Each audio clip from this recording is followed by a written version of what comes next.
Teixeira. Seja muito bem-vindo, fique à vontade. Muito obrigada. Então, boa tarde. Sempre uma alegria estar aqui, né, compartilhando os conhecimentos que a gente de alguma maneira vai recolhendo, né, da nossa abençoada doutrina e que de alguma maneira nos faz acerenar sobre as nossas dificuldades, mas também faz vislumbrar um futuro mais promissor, mais feliz, mais capaz, digamos assim, de fazer com que a gente leve em consideração, deposite as nossas expectativas naquilo que realmente nos levará ou nos elevará à condição de espíritos melhores, mais sábios, mais capazes de entender estas verdades que ainda muitas vezes nós, pela nossa ignorância, pela nossa pequenez, ainda duvidamos.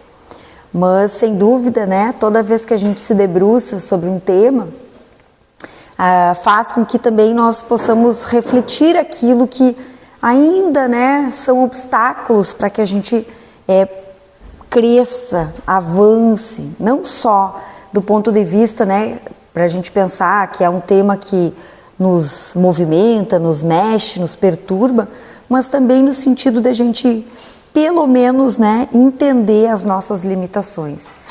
E talvez, se não nesta encarnação, né, que nós possamos ir fazendo um treino para que nas próximas nós sejamos ainda melhores. Então, nós também estamos, né, atravessando, digamos assim, um mês que é alusivo à promoção da vida, né, à valorização da nossa vida. E é tão importante isso porque nós que de alguma maneira já temos algum entendimento sobre o fato de que a vida continua e que a gente ceifar muitas vezes, né, um processo reencarnatório muito mais nos gera perturbações, problemas do que efetivamente soluções. Então, que de alguma maneira também a gente possa acolher, né, aqueles espíritos amigos que eventualmente estejam aqui conosco e que por uma razão, né, um desespero, muitas vezes tomaram esse caminho por, como eu disse, por ignorância, né, equivocado dentro do seu processo reencarnatório. Que a gente possa rogar também luzes, né, para que novas oportunidades ocorram e de alguma maneira esses espíritos busquem uma trajetória mais capaz, né, mais fortalecida, para que aí sim se dê o progresso, se dê o avanço naquilo que se espera, né, ou se deseja como espíritos imortais. De alguma maneira, né, eu vim trazer um tema hoje que tem muito a ver também com esse esforço que a gente vai empreendendo ao longo da nossa jornada encarnatória, para que a gente possa, de fato, né, fazer, digamos assim, aquele passinho a mais, aquele esforço a mais para a gente poder avançar. E esse tema que eu trago, que está relacionado, né, à avareza, ela está, né, basicamente, digamos assim, alicerçada numa mensagem que está lá na obra Ceifa de Luz, que se denomina Recursos. Mas a gente traz também algumas outras obras, né, psicografadas por Chico Xavier, em especial, que ele tematiza por vários momentos essa temática, né, dos bens materiais, dos recursos também e até mesmo dos bens que não são materiais. E a gente vai tentar entender um pouquinho como que isso aparece, digamos assim, no contexto do próprio Evangelho. Então, essa mensagem, de alguma maneira, quando eu tomei para mim, né, de forma arrogante, como ainda somos, né, e orgulhosos, eu fiquei pensando, né, bem feliz. Eu digo, mas eu acho que eu já avancei um pouquinho com relação, né, a essa ideia da avareza, né? Eu já acho que eu não sou mais tão econômica, que de alguma maneira a gente procura fazer a caridade, né, transferir aquilo que a gente tem, né, via de regra, até mesmo como excedente. E nós atravessamos, né, bem recentemente aí toda a situação de calamidade, né, todas as enchentes, e que eu tenho certeza que em maior ou menor condição, cada um a seu tempo, né, forneceu, digamos assim, algum amparo, seja monetário, seja do seu tempo, para poder de fato, né, acolher essas pessoas que foram atingidas. E aí, né, mais ainda, digamos assim, a nossa arrogância se manifesta por acharmos que já estamos um pouco mais esclarecidos, né, por entender dentro do contexto da doutrina espírita que aquilo que Jesus apregoa, né, já está mais consolidado nos nossos corações. Mas essa mensagem, ela guarda, né, algumas camadas de complexidade que de alguma maneira nos faz refletir o quanto, na verdade, nós podemos ir nos melhorando até mesmo muito mais facilmente do que tão somente a gente fazer a caridade material. Então, esta passagem, ela está no Evangelho, né? E ela está situada num contexto, digamos assim, em que Jesus já era reconhecido por muitos, né? Como um esteio, né? Como um basilar de justiça, de capacidade de olhar para aquelas realidades e mostrar, apontar aquilo que era o certo e errado. Então lá vai constar uma situação em que há uma contenda, né, digamos assim, entre familiares perante uma herança. Aqui no contexto não fica evidente, né, porque Jesus falava por parábolas, mas na verdade o contexto, o pano de fundo, dá para se presumir que era muito mais relacionado a uma herança material. E então, né, diz, um dos homens diz assim: mestre, dize ao meu irmão que reparta comigo da herança. E Jesus devolve, né, homem, quem me constituiu a mim juiz ou partidor sobre vós outros? E aí na sequência Jesus ainda diz, né, acautelai-vos e guardai-vos de toda a avareza, porque a vida de cada um não consiste na abundância das coisas que possui. E aí, num primeiro momento, a gente pode pensar, nossa, Jesus se furtou de fazer justiça, né?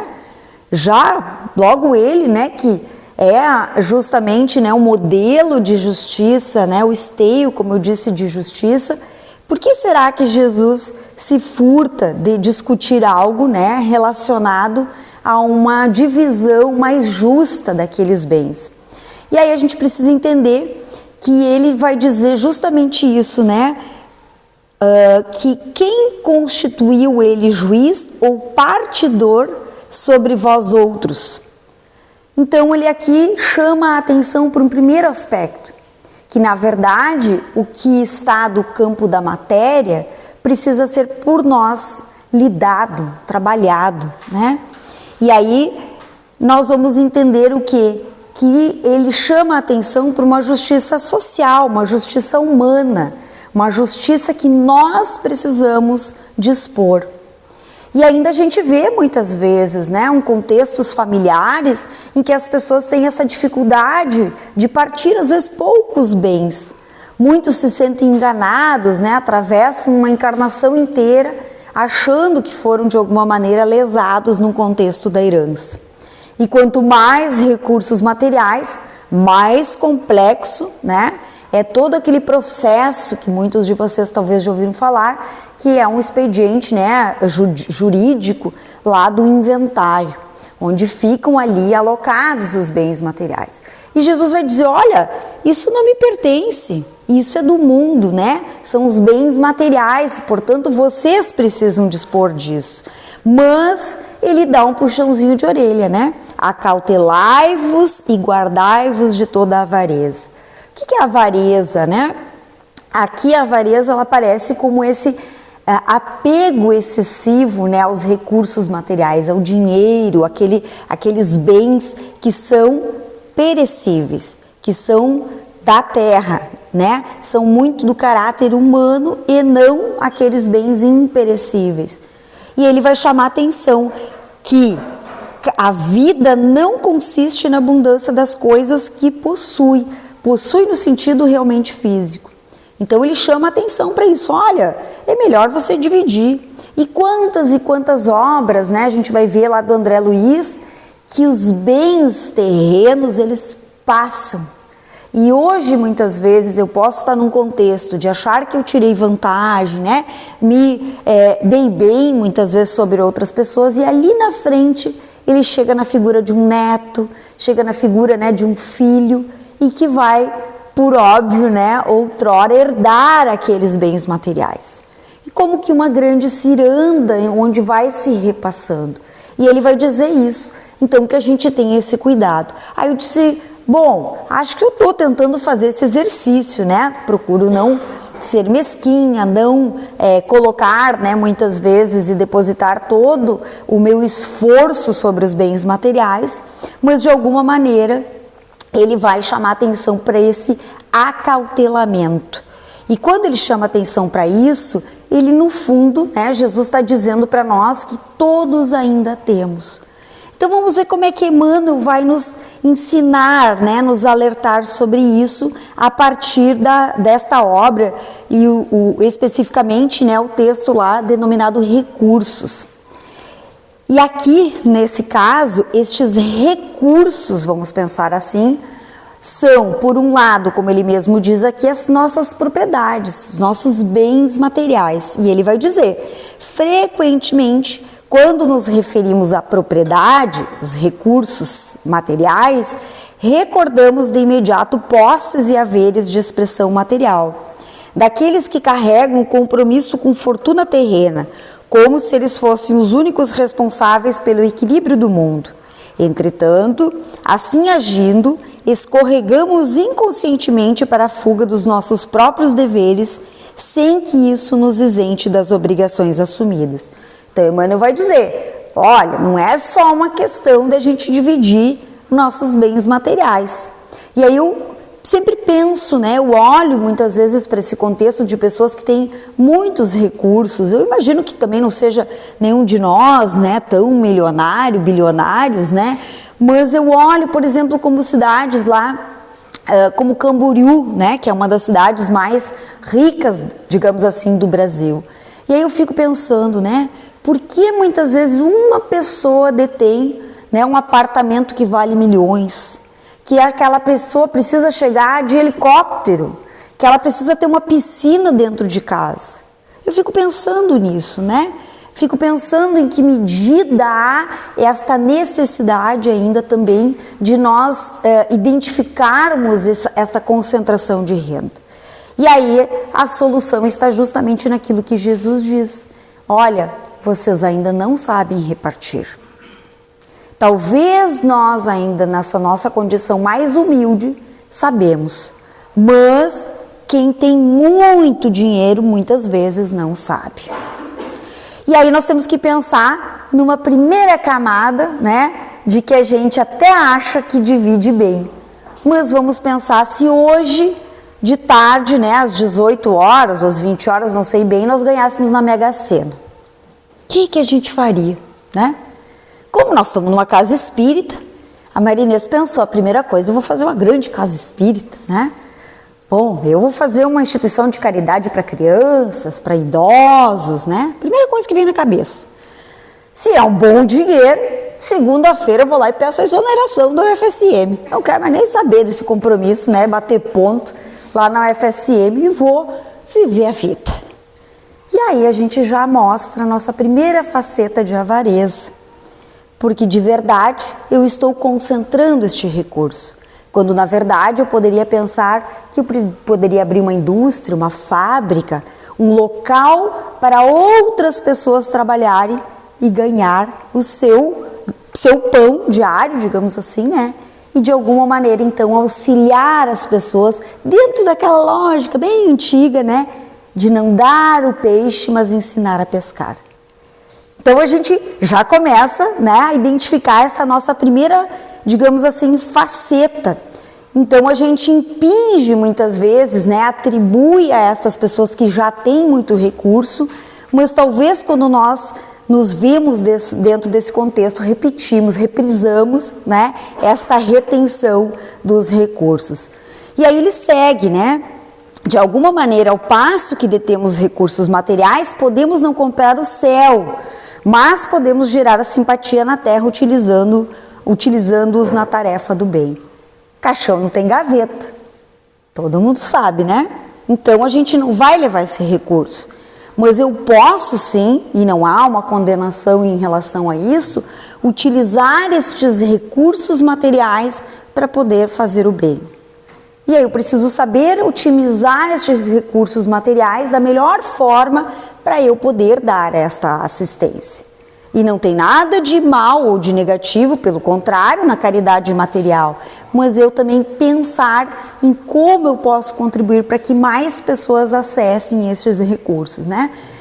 Não tem câmbio depois da morte, mas é sustentáculo do progresso geral. Então, como eu disse, daqui a pouco, se eu tenho acesso a uma grande monta de dinheiro, eu posso criar estratégia para mais pessoas com o seu esforço, né, com o seu empreendimento, de alguma maneira também produzir, e a gente vai transferindo esta renda.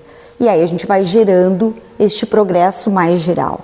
E ao mesmo tempo, né, a gente espera que haja esse compartilhamento por meio da caridade sincera. Chico vai dar uma entrevista certa feita, né, a Saulo Gomes, lá na década de 60 ainda, e aí ele é perguntado, né, eu não vou passar todo o áudio aqui, mas tem, depois se alguém tiver interesse de escutar, e aí ele pergunta, né, sobre essa questão dos recursos materiais, do dinheiro, né, há algum problema das pessoas terem acesso a isso? E aí ele vai dizer dois aspectos muito interessantes. Primeiro, que a riqueza também é uma prova. Também é uma prova. E tudo aquilo que nos é dado, nós prestaremos conta quando a gente retornar para a pátria espiritual. E ao mesmo tempo ele vai dizer que o dinheiro é como sangue na sociedade. Ele precisa circular. O que acontece quando a gente para de circular o sangue no nosso organismo?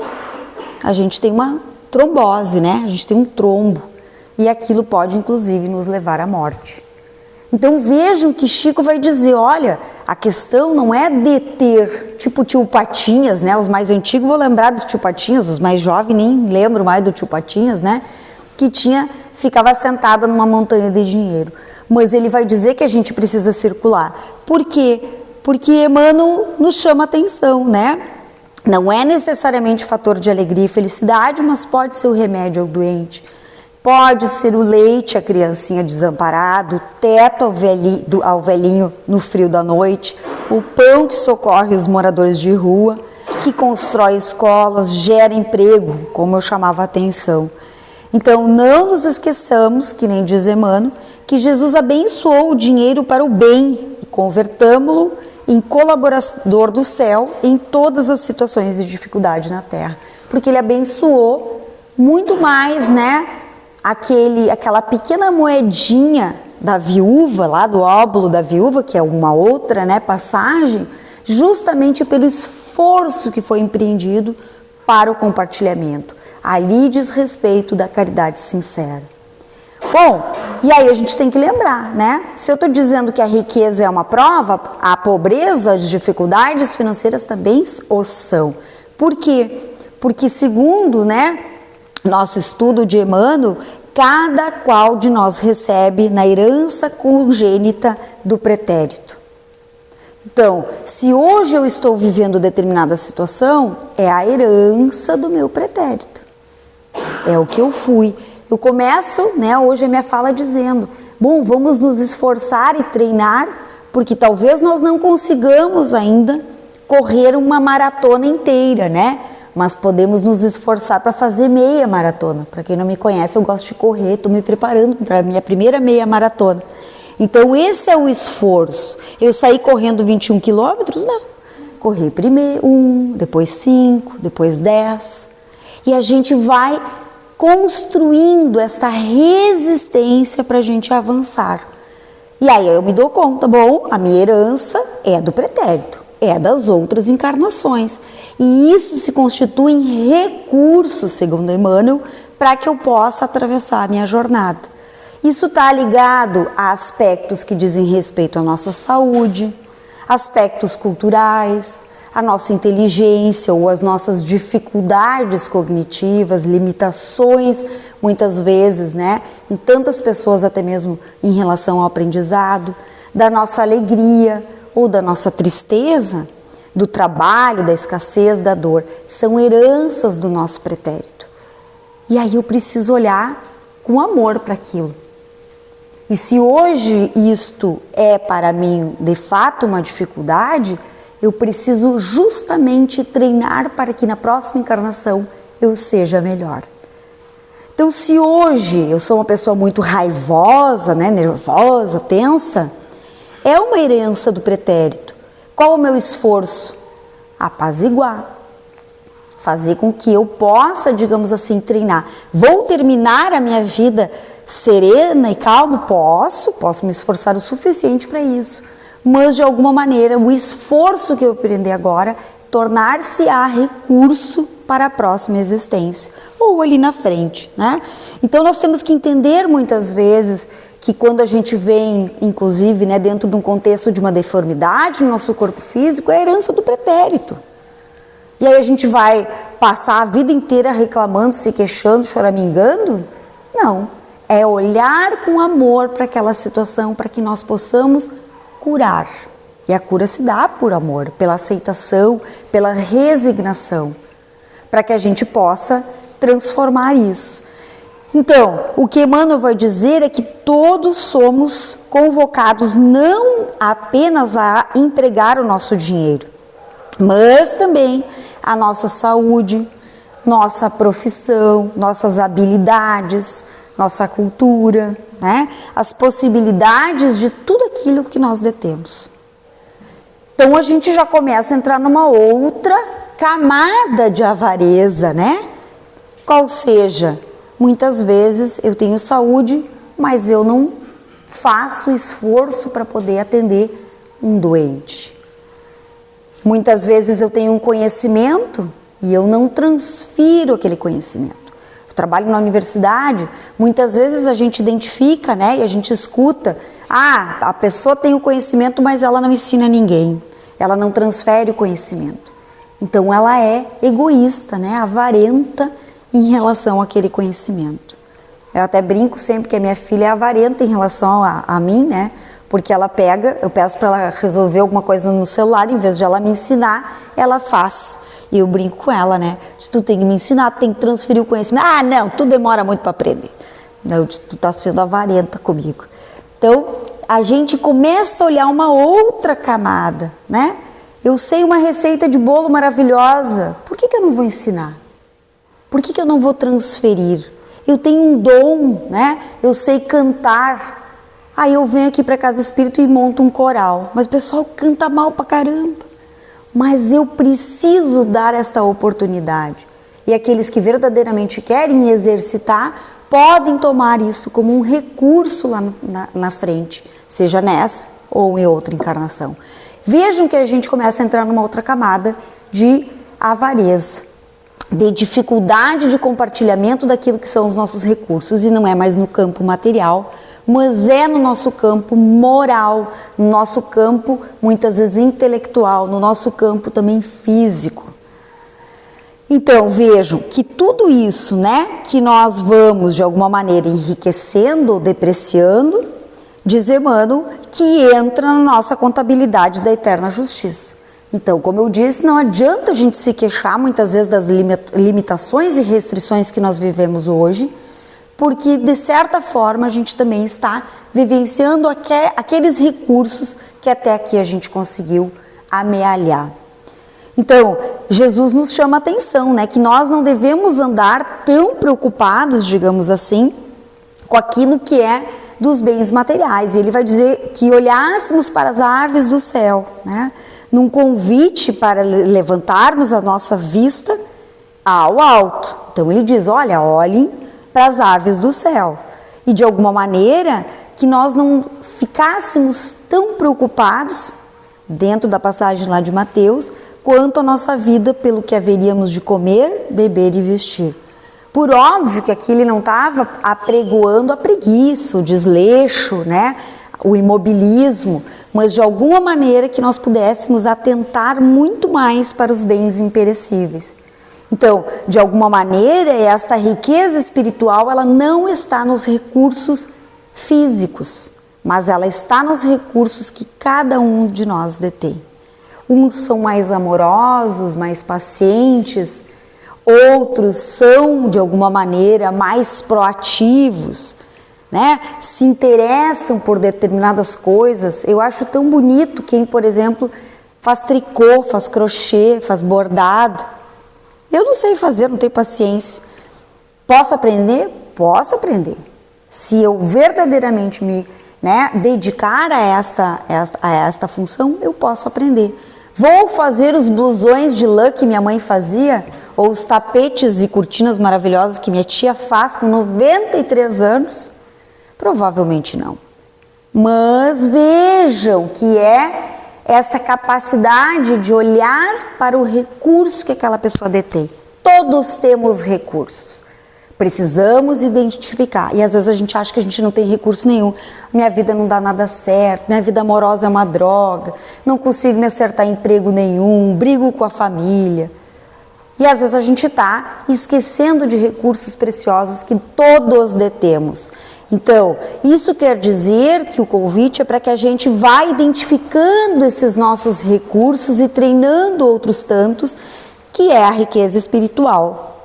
Que aí sim a gente vai depositar nossa real e verdadeira felicidade. E não naquilo que é transitório, perecível, que eu transfiro, lá na frente. Como eu disse, o caixão não tem gaveta. E aí a gente precisa usufruir dos bens terrenos, mas a gente não pode tornar-se, sucumbir perante esses bens terrenos.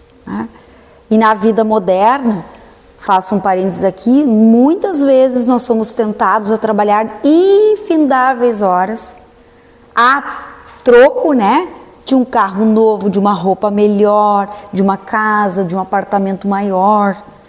É assim, a gente se extenua, gasta nosso tempo, nossa energia vital, muitas vezes, tentando ajuntar, estes bens que são imperecíveis.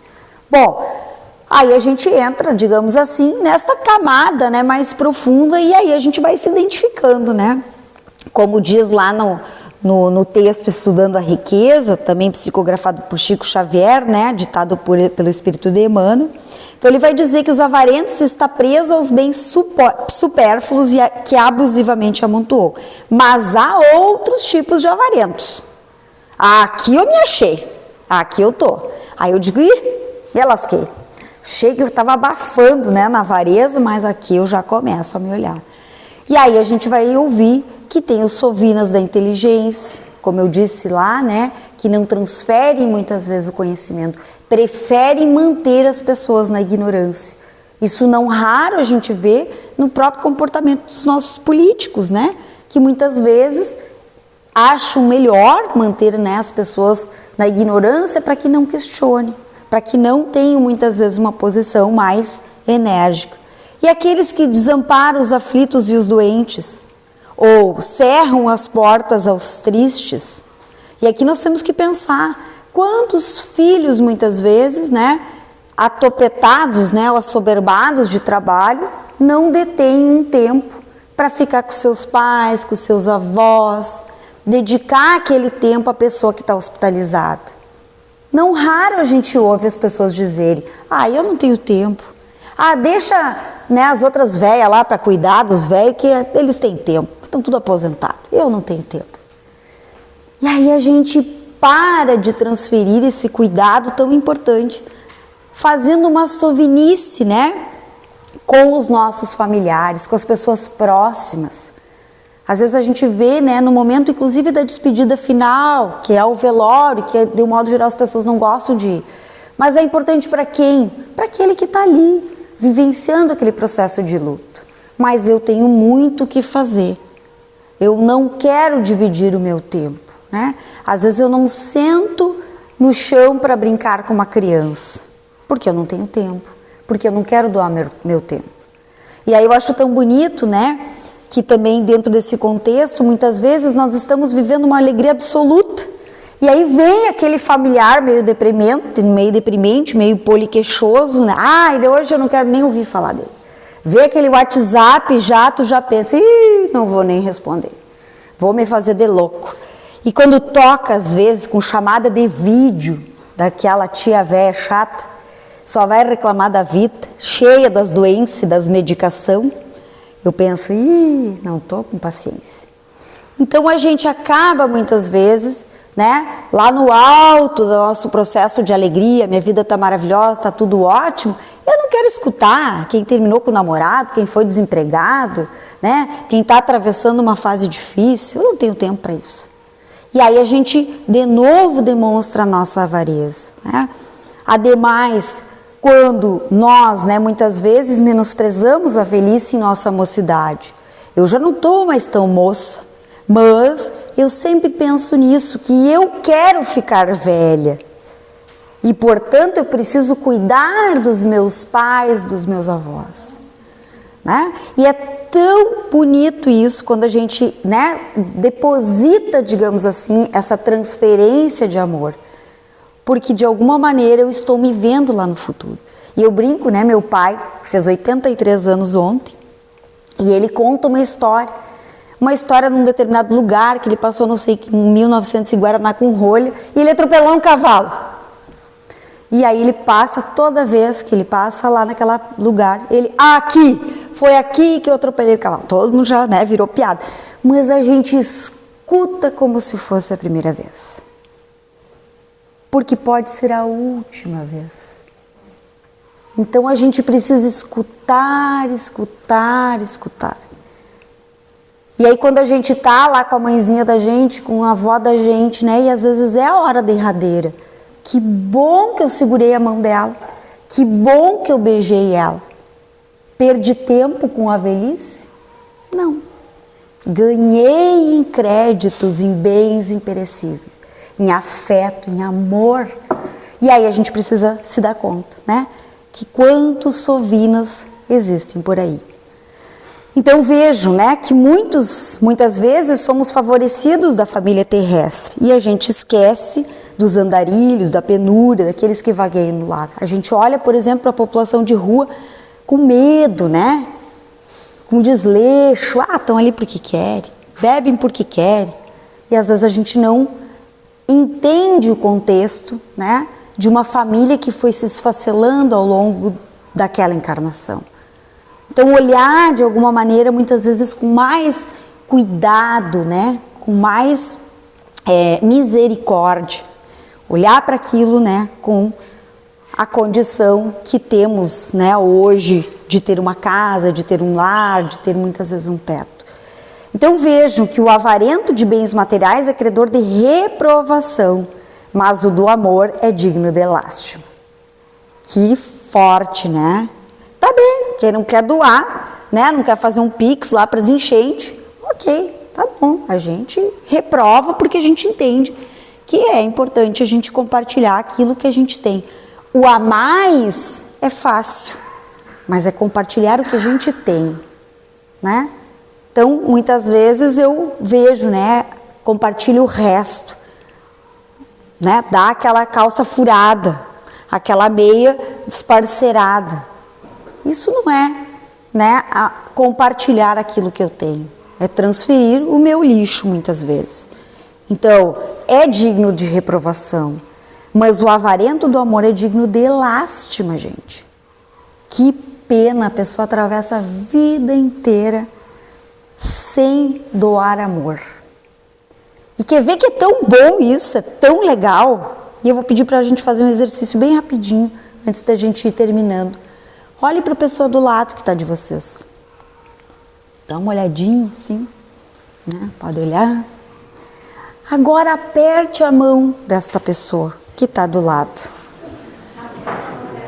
Pode abraçar, pode beijar, pode, né?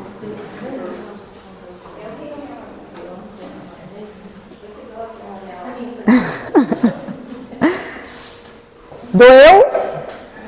Gastou? Foi ruim? É amor que a gente transfere e não custa nada. E a gente fica feliz, a gente vê que o outro ficou feliz. E o abraço cura, né? Então a gente muitas vezes acaba depositando tudo nos bens materiais. Tudo que a gente tem de tempo, a gente dedica, digamos assim, a gente acumular. E muitas vezes, né, a gente precisa aproveitar os bens transitórios para justamente alavancar essa nossa condição moral, nossa condição afetiva, de olhar o outro no olho, de parar, e não é só, né, a gente às vezes diz, tá tudo bem, louco de medo que diga que não tá, já saindo meio de lado assim, né, e aí a gente tem que pensar que muitas vezes a gente precisa parar. Hoje mesmo de manhã eu trabalhei a manhã toda, nós temos um projeto de pesquisa, e era sobre maternidade, né? E aí terminou, a gente faz todo um trabalho, uma discussão sobre a maternidade do ponto de vista social, e aí um rapaz nos chama no final, a mim, né? E aí ele diz assim, professora, meu Deus, eu passei minha vida inteira com muita mágoa da minha mãe, porque ela me colocava na creche às 7 da manhã e me buscava às 7 da noite. E agora eu entendi que ela era uma mãe solo, que ela precisava que eu ficasse em algum lugar seguro.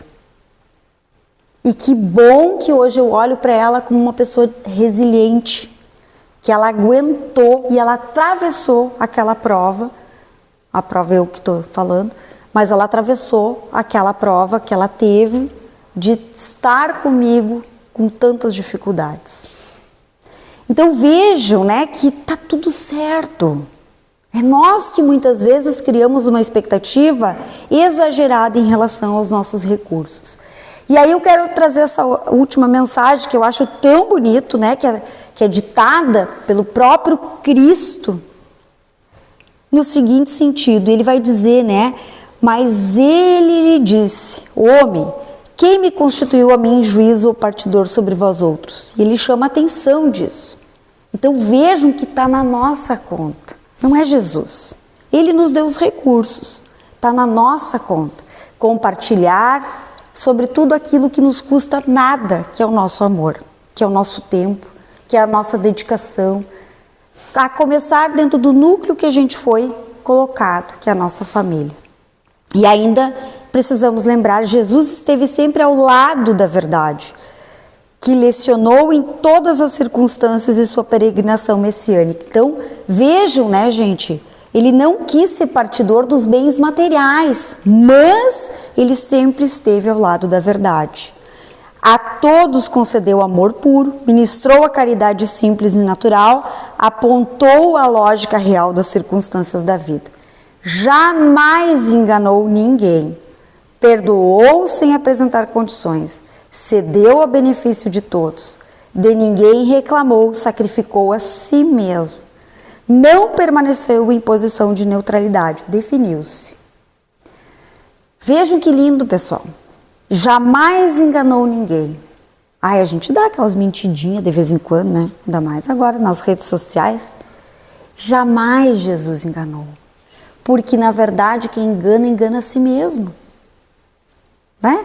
A gente esconde da gente aquilo que ainda nos causa, muitas vezes, vergonha, nos causa horror. Então, a gente tem que começar a olhar para isso, né? E trabalhar para que a gente não assuste o outro. Perdoar sem apresentar condições. Eu perdoo, desde que, né, a gente está perdoando condicionado. Então, a gente perdoa, às vezes a gente vai passar por bobo. Deixa, né? Deixa passar. Então, muitas vezes aquelas contendas familiares, né? Isso, eu perdoo, mas não esqueço, bem lembrado, né? Tá ali. Então, a gente precisa trazer esse elemento para nós, né? Ceder a benefício de todos. Então, muitas vezes a gente precisa ceder, porque, na verdade, eu não ganho nada tendo razão. Porque o que importa muitas vezes é a emoção. Então eu me retiro. Deixa eles pensarem o que quiserem. Para mim está tudo bem. Porque é a benefício de todos. E dessa forma nós vamos cada vez mais, né, nos aproximando do Cristo. Nos aproximando desse processo de ascensão. Então, o que nos convoca aqui a pensar, e para encerrar, né, é de que a gente não tem essa posição de neutralidade. Porque essa avareza tem muitas camadas, né? Que ela passa, como a gente começou, lá no campo material, mas ela vai ganhando contornos mais sutis. E ela está em nós ainda. Então, que a gente possa, né, ser menos avarentos de abraço, menos sovinas de sorriso, menos econômicos de afeto, de amor, de dedicação, de cuidado. Porque nós estamos numa sociedade e é isso que também nós somos convidados a fazer, aprender uns com os outros. Mas a gente tem que abrir a possibilidade de escutar para ser escutado. Esse é o grande desafio. Então, meus queridos amigos e amigas, né, fica o recado de que a gente precisa se cautelar, né, cuidar da nossa avareza. Ela ainda está ali, mas a gente vai superando dia a dia. Então, que tenhamos aí uma semana abençoada, né, um final de semana também especial. Aproveitem, né, para mandar aquele WhatsApp, aquele abraço, aquele beijo. Amanhã é domingo, não brigue, perdoe, né, a título ou a bem de todos. Que esse é, então, é o recado, né, que vem do alto aí para vocês. Muito obrigada.